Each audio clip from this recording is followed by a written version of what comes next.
Welcome to the Packer Mentality Podcast, where I try to keep you up to date and shed a light on what is happening on and off the field with the Packers. To my loyal listeners and viewers, thank you so much for your continued support and engagement. Your participation has been instrumental in the growth of this channel. If you haven't already, please take a moment to subscribe, leave your comments, and connect with me on social media at Packer Mentality.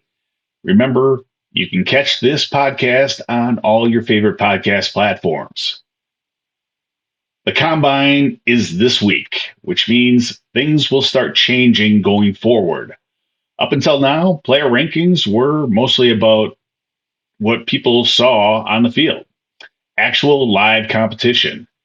And that's great. And most of what these players should be judged by is what they did on the field.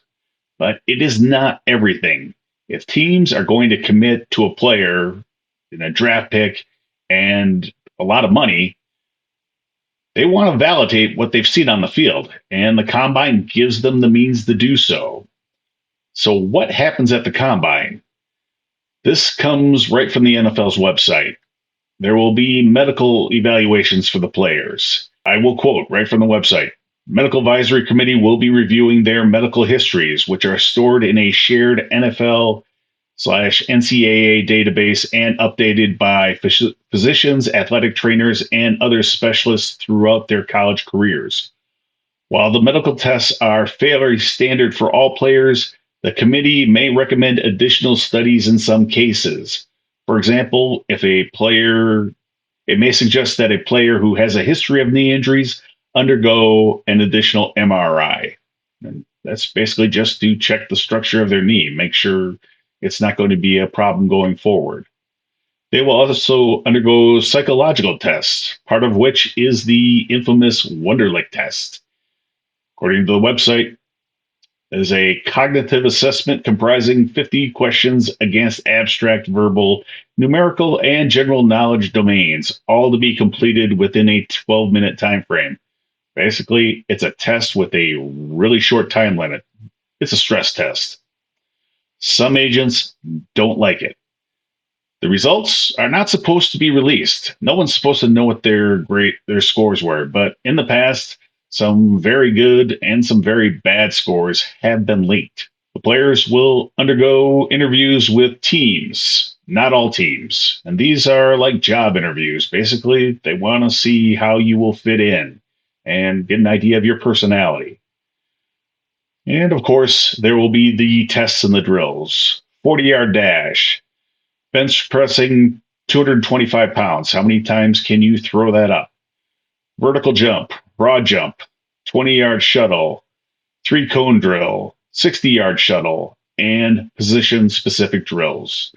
Throwing passes for the quarterbacks, throwing different routes for the quarterbacks, running routes for the receivers, and ball catching drills for the receivers, covering receivers for the defensive backs, things like that.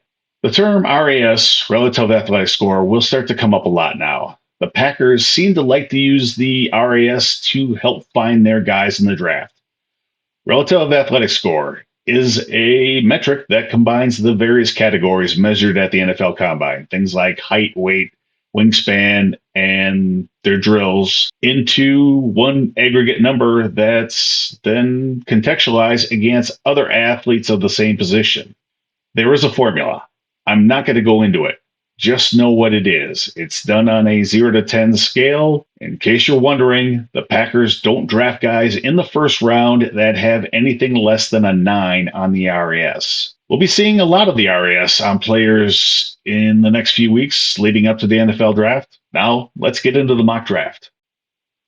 We are back over at the NFL Mock Draft Database Simulator.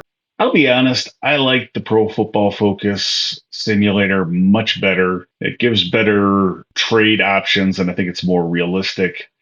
But we'll do this one more time. If you do not like this, if you want me to stick to the PFF Mock Draft Simulator, please leave a comment and let me know. 4 rounds. Here we go. At pick number 25, we're going to go with Jerzon Newton. He has been called Johnny Newton as well. 6'2", 295. Pro Football Focus has a grade in 2023 of 84.9. His grade in 2022 was a 91.5. He has been consistently dominating over the past two seasons. He was Big Ten Defensive Player of the Year, two-time All-American the last two seasons. At pick number 41, here's where the combine can make a difference in differentiating players at the same position. As you can see, Tyler Newman and Cam Kinchens, not that far apart in this particular draft. Both play safety, but Kinchens is expected to be a better athlete, while Newman grades much better for his instincts and actual play on the field. If Newman were to test very well at the combine, it would really set him apart from the rest of the safeties because his Pro Football Focus scores are way better. I believe Kinchen's grade in 2023 was a 67.8 versus Newman's, which was a 89.2. That is a significant difference. And that is why I'm going with Newman again. 6'2, 210. If he tests well in the combine, that will solidify his spot either early second round, or possibly slipping into the first round. At pick number 58, Kinchens is still on the board, but I'm not sure I want to spend both my second round picks on safeties when I do have one of the top linebackers on the board that I think has all the tools for the Packers. Edgerrin Cooper, the linebacker out of Texas A&M, 6'3", 230. He was an AP All-American and first-team All-SEC honors in 2023. He's got great speed, can cover tight ends and running backs, is also excellent against the run. At pick number 88, going to break a rule, not a set in stone rule, but the Packers generally do not draft cornerbacks that are shorter than 6 foot if they can help it. Mike Sandersville out of Michigan, he's 5'10", 182. And we'll see how he runs at the combine if he participates. But he is a slot corner, and the Packers definitely would have a need for that. Can also play press corner, but I don't know if he'll be on the outside. In 2023, 19 tackles, 6 pass breakups, 5 interceptions, surrendered a QB rating when targeted of just 66.6. Also had 10 pressures and 2 sacks on the season. If he measures up, would be hard to pass up at this point. At pick number 91, going to rebuild, fill some holes on the offensive line. Take Christian Haynes, a guard out of UConn, 6'2", 313. Had a Pro Football Focus grade of 80.2 in 2023. In 2022, it was an 83.9. So he's been excellent the past 2 years. This past year, only allowed 6 QB hurries, no QB hits, and just 1 sack. Played right guard. At pick number 127, we are going to fill a possible hole in the backfield at running back. We'll take Audric Estime, running back out of Notre Dame, 5'11", 227, a workhorse back. Does have pretty good speed, at least it's estimated. He could run a 4.4, just under a 4.5 40. 5'11", 227, was a junior this past season. 1,341 yards on 209 attempts, 6.4 yards per carry with 18 touchdowns. Just 1 fumble. Also had 17 receptions for 142 yards. And that will take us to the end of the 4th round. First round, pick 25, defensive lineman Jerzon Newton out of Illinois.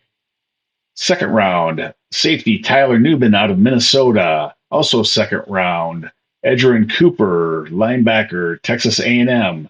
Now in the 3rd round, slot corner Mike Sandersville at pick number 88 out of Michigan. I think all 4 of those guys, if the draft were to fall this way, or if the Packers happen to get any of them, would compete and could see significant playing time as rookies. Also in the third round, guard Christian Haynes out of UConn. Fourth round, Audric Estime, running back out of Notre Dame, who I think would provide a nice counter to Aaron Jones. As we come to the end of this episode, I want to remind you that your thoughts and comments are always appreciated. Please let me know if you like this particular mock draft simulator. Feel free to share that thought in the comments section. And don't forget to subscribe and connect with me on social media.